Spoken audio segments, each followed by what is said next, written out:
Nous allons donc entamer la définition de qu'est-ce qu'un État, qu'est-ce qu'une tribu et leur mode de fonctionnement. Alors l'État est une des formes d'organisation politique et juridique d'une société qui sous-entend une communauté de citoyens ou de sujets ou d'un pays. Donc l'État peut représenter soit une société, soit un pays. Et il peut représenter une société, par exemple, nous allons prendre l'exemple de la Palestine, elle a l'État palestinien, mais elle n'a pas de pays. Elle n'a pas un territoire reconnu auprès de l'Organisation des Nations Unies, alors que les autres pays ont un État et un territoire. L'État représente une forme évoluée et finie de ceux qui l'ont précédé. Par exemple, pour la Grèce, la police représentée et signifiée avant l'État. La res publica romaine, le Saint-Empire germanique. Tous ces termes différents avaient la même signification que État aujourd'hui, État moderne.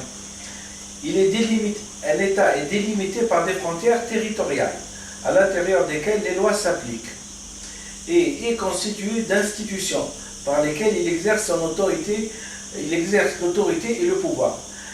La légitimité de cette autorité repose sur la souveraineté du peuple ou de la nation, par exemple. Le pays désigne une entité géographique, tandis que le gouvernement est l'institution qui dirige l'État.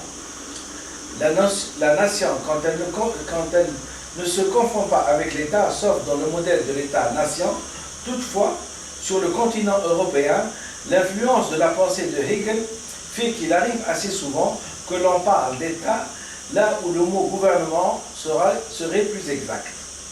Le mot État apparaît dans les langues européennes au tournant du XVe siècle et du XVIe siècle pour désigner une forme d'organisation politique qui s'est développée à partir de la Renaissance, selon Anat Ardon.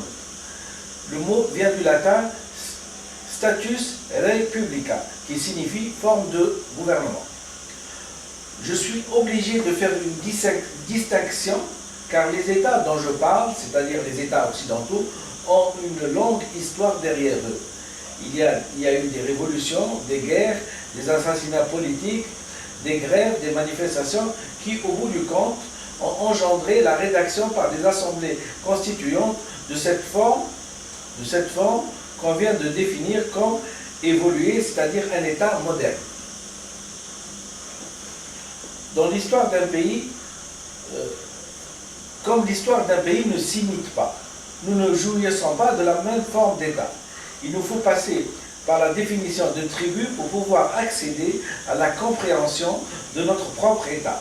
Ainsi, les pays sous-développés sont sous un régime tribal qu'il nous faut comprendre si on veut progresser et arriver au degré d'évolution des pays occidentaux. Donc nous sommes obligés par savoir qu'est-ce qu'une tribu et comment fonctionne une tribu et qu'est-ce qu'elle peut offrir comme type de développement. Alors, le mot tribu est employé dans plusieurs domaines. Groupe humain, en ethnologie, une tribu est un groupe social généralement constitué. Du point de vue historique, une tribu consiste en une formation sociale existant après la formation de l'État. C'est-à-dire un État, il peut être composé de plusieurs tribus. Par exemple, si on prenait l'État tunisien et on conclurait hâtivement que c'est un État tribu, cet État tunisien est composé de plusieurs tribus. D'ailleurs, si on veut bien réfléchir sur le problème, on verra qu'effectivement, nous sommes un ensemble de tribus. La tribu des Jandoubi, la tribu des Gafsi, la tribu des Ben Ali, ce sont des tribus. C'est une assemblée de personnes, en fin de compte. Ça n'a rien de péjoratif. Ça n'a rien de péjoratif. Certaines personnes utilisent ce terme pour faire référence à des peuples ayant des modes de vie non occidentaux ou des sociétés indigènes. Certains ethnologues utilisent ce mot pour désigner des sociétés organisées sur la base des liens de parenté, spécialement des familles ayant une même descendance. Si on y réfléchit bien, aussi, nous comprenons que toute notre société est basée sur des liens familiaux. Hein. C'est des clans, c'est des tribus qui, en général, sont bien organisées pour vivre en communauté, qui vivent en communauté avec un travail en général commun et une activité commune. Hein, et toujours sous la commande d'un patriarche, c'est-à-dire un chef de clan ou un père en général, le plus vieux en général. Dans certains pays comme les États-Unis ou l'Inde, les tribus sont des peuples indigènes qui ont une reconnaissance légale dans les pays concernés.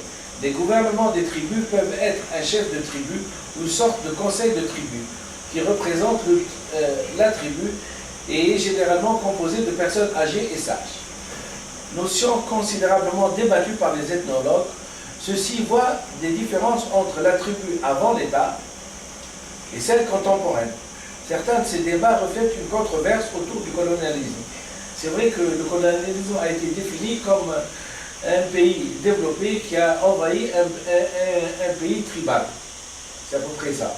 Et qui est resté des siècles et qui a dilapidé l'argent, qui a investi dans ce pays, qui a commandé. Hein, il avait le beau rôle. Dans l'imagination populaire, les tribus reflètent un mode de vie prétendument plus naturel que l'État moderne. Les tribus auraient des avantages sociaux car ils sont homogènes, patriarcales et stables. Certains croient que les tribus sont organisées selon des liens de parenté et ont une idéologie sociale basée sur la solidarité. De là, je profite pour évoquer le problème de la banque de solidarité en Tunisie qui a été créée sous le régime de Ben Ali, qui était destinée primitivement à venir en aide aux plus démunis, c'est-à-dire à une classe de société pauvre. Malheureusement, tous les capitaux qui ont été versés dans cette banque ont plus transité par la banque pour échouer dans les armoires de Ben Ali, et ainsi le mot solidarité a été perverti en un terme que je connais bien, arnaque. C'est-à-dire on a arnaqué la population et on a évité à la population des plus démunis de se développer. Que Dieu leur pardonne, comme on dit. En 1972, Morton Fried, dans The Notion of the Tribal, montre de nombreux exemples de membres de tribus qui parlent différentes langues et pratiquent différents rituels, ou partagent des langues et pratiques venant d'autres tribus. Il montre aussi différents exemples de tribus qui suivent différents leaders politiques. Il conclut que les tribus en général sont caractérisées par une hétérogénéité de pensée. Cette hétérogénéité de pensée donne chaque tribu à ses coutumes. Ses coutumes de mariage, ses coutumes de prohibition, ses coutumes d'interdit, de tabou. Tout ça fait partie de la tribu. Hein? Donc c'est toute une philosophie organisationnelle au niveau de la tribu. Pour pouvoir, et je donnerai des exemples certainement dans une future vidéo sur ces coutumes-là, pour pouvoir un petit peu essayer de comprendre et de rentrer dans l'intimité d'une tribu et j'invite tout le monde à bien réfléchir sur les tribus parce que nous vivons dans une société tribale et donc nous avons beaucoup de tabous. Je définirai aussi dans une vidéo qu'est-ce qu'un tabou. Pour pouvoir bien comprendre et différencier l'État à l'occidental et l'État tribal des pays arabo-musulmans, pour se convaincre, il faut étudier l'histoire de la désignation du président de l'État occidental, par exemple France, Angleterre, Allemagne et États-Unis, et la désignation du chef des tribus des États des États tribales. Je m'excuse. Alors, élection, suffrage universel, vote, dépouillement de voix, élection démocratique, signant le fait que le président élu a été désigné par toute la population du pays. Ce qui fait qu'il est redevable de gratitude, de fidélité au peuple qu'il a élu. Cet état de choses qui existe dans les États modernes n'existe pas chez nous. De cette élection démocratique, découle souvent de la Révolution française et des autres révolutions qui ont eu qui se sont passées chacun dans leur pays respectif.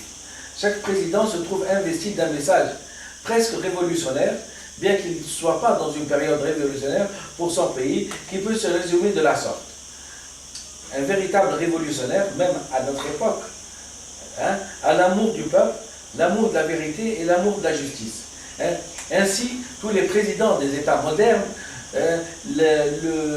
la réflexion ou le guide de pensée de tout, et la façon de penser de tous ces présidents est résumé par ces quelques mots de Che Guevara. Un véritable révolutionnaire a l'amour de son peuple, l'amour de la vérité et l'amour de la justice. Ces paramètres guident en général les présidents de ces républiques. Pas d'abus de pouvoir, respect de la justice, dialogue vrai avec son peuple. En général, les heureux élus ont toujours un bagage intellectuel qu'on nomme une super structure psychique qui rend leur acte responsable devant la loi. Il est autrement dans les pays tribus. La désignation du chef se fait à la merci souvent d'un coup d'État. Il est souvent désigné par l'entourage. Cet entourage qui le nomme s'entend en général un retour de l'ascenseur pour bénéficier d'avantages qu'il ne mérite pas, de façon honnête. C'est-à-dire que grâce à cette politique, l'entourage s'approprie le pouvoir et en abuse.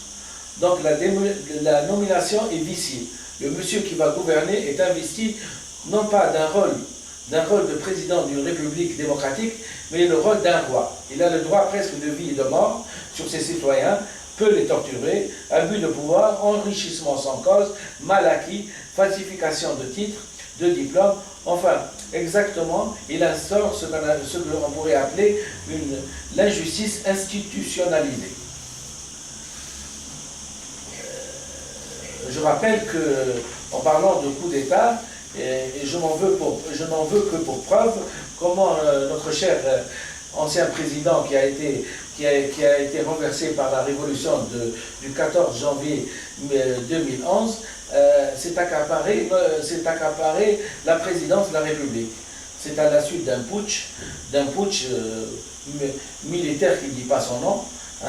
Ce sont des militaires qui se sont organisés pour obliger une dizaine de médecins à écrire un certificat médical d'inaptitude à l'ancien président évoquant une démence sénile chez lui. Il faut dire que effectivement il était dans un état psychologique qui ne permettait pas de gouverner un pays.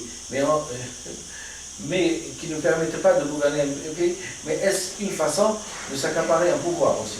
Quand on a des amis bien placés, de pouvoir les utiliser pour s'accaparer le pouvoir et gouverner un pays de 12 millions d'habitants, il y a un problème de responsabilité qui a dû s'opposer et dont on n'a pas fait preuve, ni conscience du type de rôle qu'on faisait jouer à quelqu'un qui n'était pas destiné à ce rôle. Et donc, qui n'avait pas une superstructure psychique adéquate pour pouvoir gouverner et pour pouvoir mener la barque tunisienne à des horizons développés. Donc, les trajectoires de développement de ces deux types d'États se trouvent ainsi différentes. Les pays occidentaux s'enrichissent et se développent, contrairement aux pays en voie de développement. Nous allons étudier la prochaine vidéo, le pouvoir et l'État.